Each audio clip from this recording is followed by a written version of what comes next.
Donc, voilà trois règles importantes dans la Aqida. Voilà, la première règle, Inch'Allah Ta'ala. Il n'y a dans ce monde que croyants ou mécréants. Il n'y a dans ce monde que croyants ou mécréants. Cela veut dire quoi? Cela veut dire, yani, qu'il n'y a pas de milieu. Que toute personne, ou bien elle est mécréante, ou bien elle est croyante. Il n'y a pas de milieu, comme va dire certains. Peut-être qu'il est en même temps croyant, mais en même temps il est mécréant. Ou bien l'axe. Il est mécréant, mais c'est un croyant aussi. Soit il est mécréant, soit il est croyant. Il n'y a pas de milieu. Reste que, entre parenthèses, et c'est très important, ce n'est pas à nous, les gens de la masse, de dire il est croyant, il est mécréant. Ce sont surtout les savants. Surtout les savants. Ensuite, sauf bien sûr s'il a tous les signes du mécréant ou tous les signes du croyant, bien sûr. Sinon, ce sont les savants qui établissent la preuve sur la personne pour dire, par exemple, que cette personne est mécréante. Ensuite aussi, entre dans cette règle que même quand les savants disent, par exemple, que cette personne est croyante ou bien mécréante, ça, c'est toujours d'après leur science. Chez Allah subhanahu wa ta'ala, ça peut être autre chose. Pourquoi? Ça peut être que, quand je dis d'une personne, je dis d'elle qu'elle est mécréante, par exemple. Ensuite, parce que je l'ai vu, par exemple, porter une croix ou bien se prosterner, par exemple, à une statue. Donc, pour moi ou pour le savant, il dit celui-là, c'est un mécréant. Chez Allah subhanahu wa ta'ala, peut-être qu'il a une excuse. Laquelle, par exemple? Peut-être qu'il était, comme on dit, ahmaq, quelqu'un sot, quelqu'un qui retardé mentalement, quelqu'un qui concevait pas bien les choses. Peut-être que Allah subhanahu wa ta'ala va l'excuser. C'est comme on dit, un peu malade mental. C'est un exemple. Donc ça ne veut pas dire que toute personne, si on va dire d'elle qu'elle est mécréante. Non. Ou bien le contraire. On va dire qu'elle est croyante. Elle est croyante par rapport à notre science. Et chez Allah subhanahu wa ta'ala, peut-être que cette personne est une hypocrite. Il n'y a dans ce monde que quoi? Que croyants ou mécréants. Il n'y a pas de milieu. La preuve, Kamal. نعم وهو الذي خلقكم فمنكم كافر ومنكم مؤمن والله بما تعملون بصير. C'est lui qui vous a créé. Parmi vous, il y a mécréants et croyants. Allah observe parfaitement ce que vous faites. C'est lui qui vous a créé. Alors, parmi vous, il n'y a que ces deux, mécréants et croyants. Allah observe parfaitement ce que vous faites. J'espère que la première règle, elle est claire, bi'idnillahi ta'ala. On passe, inshallah ta'ala, à la deuxième règle. Aqra, tchouf Kamal ou la Samir? Tous ceux qui meurent musulmans rentrent au paradis, même si certains passeront d'abord par l'enfer, sauf si Allah pardonne. C'est une règle. Toute personne qui meurt musulmane, ça veut dire le tawhid, bien sûr, car s'il est musulman, il fait du shirk, il n'est plus musulman. Toute personne qui meurt sur l'islam et ayant évité le grand shirk et le kufr, bien sûr, ira au paradis. Mais ce n'est pas obligé qu'elle aille directement. C'est pour ça, j'ai dit ici, même si certains passeront d'abord par l'enfer, sauf s'il la pardonne. Ce qui veut dire, en d'autres termes résumés, tout musulman, ou bien, quand il meurt, il ira directement au paradis. Ou bien, quand il meurt, il ira d'abord en enfer, ensuite au paradis. Ou bien, quand il meurt, normalement, il va aller en enfer. Mais Allah Ta'ala lui pardonne et il va au paradis. En conclusion de cette règle, c'est que tout musulman ira au paradis. Toute personne qui meurt sur le tawhid ira au paradis, même si elle passera par l'enfer s'il faut. Non, Allah n'a pas pardonné. Troisième règle, Samir. Aucun mécréant n'ira au paradis. Aucun mécréant n'ira au paradis. Il y a beaucoup de gens qui croient que peut-être un mécréant ira au paradis. Pourquoi il ira au paradis? Il te dira parce qu'il a fait du bien.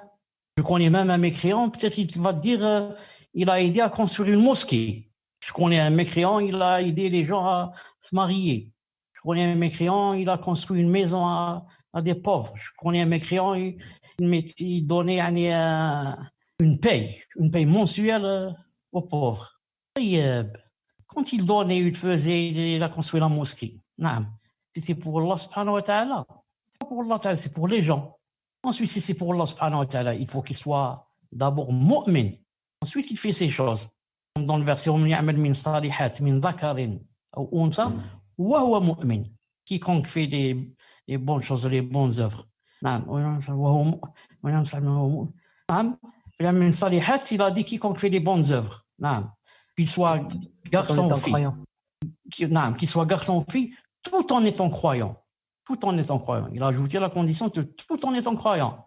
Si on n'est pas croyant, on fait les bonnes œuvres, Allah Ta'ala va donner ici au kafir, il va lui donner certains risques à manger, à boire. Il vivra ici comme son paradis le vivra ici. Et c'est l'enfer qu'il y a. Donc, si quelqu'un dit qu'il y a des mécréants ou il y a un mécréant qui ira au paradis, cette personne qui dit comme ça, elle-même devient mécréante. Sauf si elle est vraiment jahila. Elle ne savait pas. Alors dans ce cas, Allah Ta'ala, peut-être qu'il va l'excuser s'il veut. Mais s'il sait, et il lit dans le Coran, aucun mécréant n'ira au paradis, il va dire il ira. On lui dit, tu contredis le Coran. Donc la personne devient kafir. Dalil qui contredit le Coran. لقد كفر الذين قالوا إن الله هو المسيح ابن مريم وقال المسيح يا بني إسرائيل اعبدوا الله ربي وربكم إنه من يشرك بالله فقد حرم الله عليه الجنة ومأواه النار وما للظالمين من أنصار. Ce sont certes des mécréants ceux qui disent en vérité Allah c'est le Messie, fils de Marie, alors que le Messie, c'est-à-dire Isa, a dit ô enfants d'Israël, adorez Allah, mon Seigneur et votre Seigneur. Quiconque associe à Allah d'autres divinités, Allah lui interdit le paradis et son refuge sera le feu. Et pour les injustes, pas de secoureur. Donc le verset est clair. Le verset est clair. Quiconque associe à Allah d'autres divinités, Allah lui interdit le paradis. Allah lui interdit le paradis et son refuge sera le feu. Donc quiconque associe à Allah, c'est-à-dire donc il devient kafir. Qu'est-ce qui se passe? S'il meurt, Allah lui interdit le paradis et il va aller au feu. Ensuite vient une personne et va dire peut-être ce kafir ira au paradis. Attention, c'est grave. La personne elle-même peut devenir kafira ou l'iyadu billah. La personne elle-même peut devenir kafira en pensant ainsi ou en disant ainsi, en attestant ainsi. Une autre preuve. إن الذين كذبوا بآياتنا واستكبروا عنها لا تفتح لهم أبواب السماء ولا يدخلون الجنة حتى يلج الجمل في سم الخياط وكذلك نجزي المجرمين. Pour ceux qui traitent de mensonges nos enseignements et qui s'en écartent par orgueil, les portes du ciel ne leur seront pas ouvertes. Et ils n'entreront au paradis que quand le chameau pénètre dans le chas de l'aiguille. Ainsi, rétribuons-nous les criminels. C'est quoi le dalil ici? Ceux qui traitent de mensonges nos enseignements. Ça veut dire des kuffars. Qui traitent de mensonges le Coran, la Sunna. Bon, ils parlent des kuffars. Et qui en même temps s'en écartent par orgueil. Qu'est-ce qui leur arrive quand ils meurent? Les portes du ciel ne leur seront pas ouvertes. Wahda, premier châtiment. Deuxième, et ils n'entreront pas au paradis. Quand est-ce qu'ils vont rentrer? Quand le chameau, vous connaissez le chameau, pénètre dans le chat de l'aiguille. Le chat, vous savez ce que c'est? C'est le trou de l'aiguille. Toute aiguille a un petit trou par lequel on fait passer le fil. Est-ce que, d'après vous, un chameau peut passer par ce chat? Est-ce qu'il peut passer par ce trou? C'est impossible. Allah Ta'ala veut montrer par là, il n'a pas dit simplement ils n'entreront pas au paradis. Mais il a dit ils n'entreront au paradis que quand le chameau. Ça veut dire ils peuvent attendre, peut-être qu'ils vont rentrer, mais quand le chameau rentrera dans le chat d'aiguille. Ça veut dire c'est impossible. Donc Allah Ta'ala dit comme ça, et bien une personne dit que peut-être qu'un kafir il ira au paradis quand il meurt. Parce qu'il a fait ceci, il a fait cela. S'il fallait faire ceci ou cela, pourquoi il n'a pas fait l'iman? Il n'a pas fait tawhid, il n'a pas fait tawba. Donc ici il a dit que le kafir quand il meurt, il aura deux grands iqab. Attendez, j'annote ici. J'annote وين راح هذاك focus هذا. Une seconde. Voilà. Il y aura deux grands châtiments quand le kafir meurt. La première, les portes du ciel ne leur seront pas ouvertes. Vous savez, quand quelqu'un meurt, il y a les anges, bien sûr, qui vont prendre son âme et vont monter avec dans les cieux, qu'il soit mu'min ou qu'il soit kafir. Le mu'min, quand il arrive au premier ciel, les anges frappent à la porte, ils disent qui? Ils disent c'est nous, yani, l'ange de la mort et ceux qui sont avec lui, yani, le groupe qui sont avec lui. Ils disent, il y a avec nous l'âme de X, ouvrez-nous, hein, pour dire que c'est un croyant. Et il ouvre la porte. Et comme ça, jusqu'à ce qu'ils arrivent au 7e ciel. Et quand c'est le kafir, il monte dans le ciel. Quand il arrive au premier ciel, il y a 7 cieux avec des portes et bien sûr, nous on ne voit pas ça. Au premier ciel, il frappe à la porte, c'est qui? Il dit c'est nous, ceux qui sont, yani, qui ont comme fonction yani, de faire monter l'âme. Yani, ils disent on est venu avec l'âme de X, le kafir. Alors les anges qui ouvrent la porte du ciel diront non, on n'ouvre pas. Allah Ta'ala ne nous a pas donné la permission d'ouvrir un kafir. C'est pour ça qu'il a dit les portes du ciel ne leur seront pas ouvertes. Allahu Akbar, premier châtiment. Et quand la porte du ciel ne sera pas ouverte, qu'est-ce qui va se passer? Ils vont le jeter d'en haut.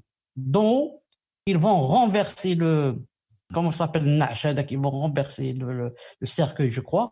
Ils vont le renverser, le jeter d'en haut, il va tomber d'en haut dans sa tombe. Imaginez des milliers ou des milliards de kilomètres en tombant d'en haut. La ilaha illallah, la ilaha illallah. Ça, c'est le premier châtiment.